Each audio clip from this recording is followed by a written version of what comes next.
radio, in letters to the editors right around the country about the possibilities of NATO, the United States or the UK commissioning a crack hit squad to take out Russian President Vladimir Putin. It seems to be a real hope for many people that the way to stop this needless war is to try and take out this complete evil megalomaniac. And I get that because this is an authoritarian regime which won't even admit it's invaded Ukraine. Even at these farcical peace talks in Turkey, Russia can't stop lying through their teeth. Every time a ceasefire is agreed to allow displaced Ukrainians to flee, and that has to be the first step. They do the unthinkable.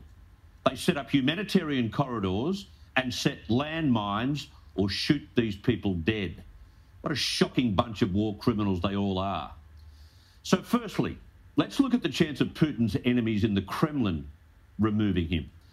Under their constitution, that's Article 93, it allows for the impeachment of a president on the basis of serious crimes. Now, that might sound promising, but hold that thought. That would require a two-thirds vote in both chambers of Parliament. It's never happened.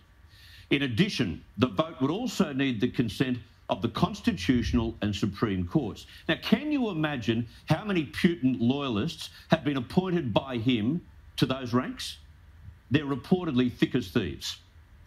And there's a third consideration in this almost impossible hope that the Kremlin may revolt: the Federal Security Service. This mob is a feared, Big Brother-style unit which primarily watches the elite and the powerful to detect any sign at all of internal dissent.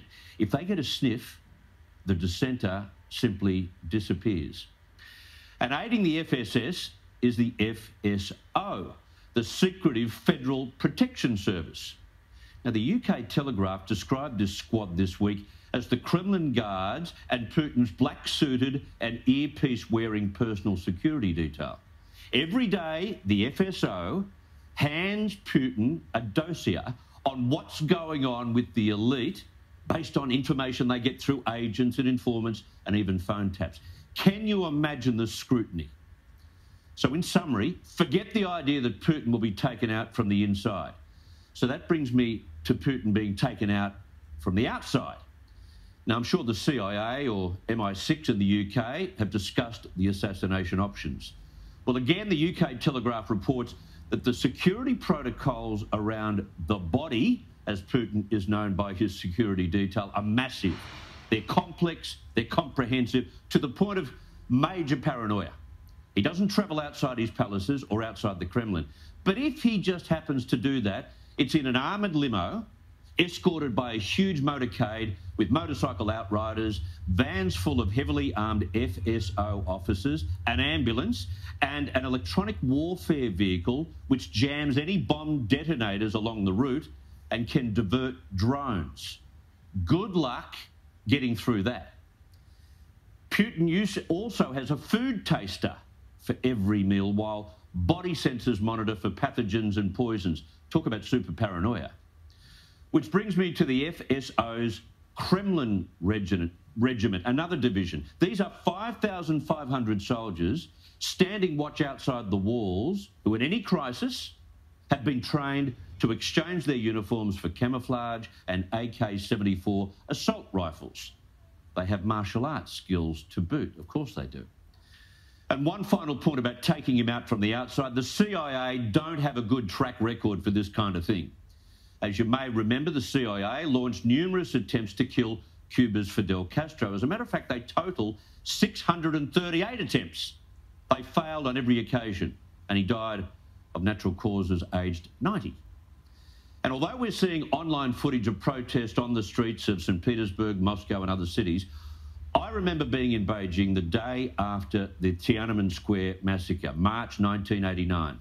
And although the Chinese military massacred pro-democracy students after that uprising, there was a buoyant mood in Beijing, a real hope that the CCP was only months or even a year away from being dismantled.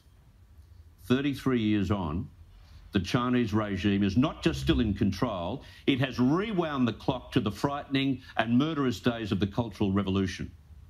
Meanwhile, in Russia, they're being fed a litany of lies which blames the Ukraine people themselves for destroying their own country.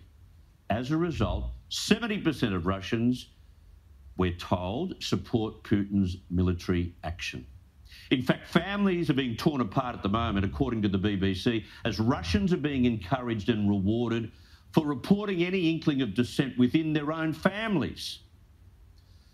The hope of justice at this time involving Putin being removed, both or either internally or externally, looks as impossible as it ever has been.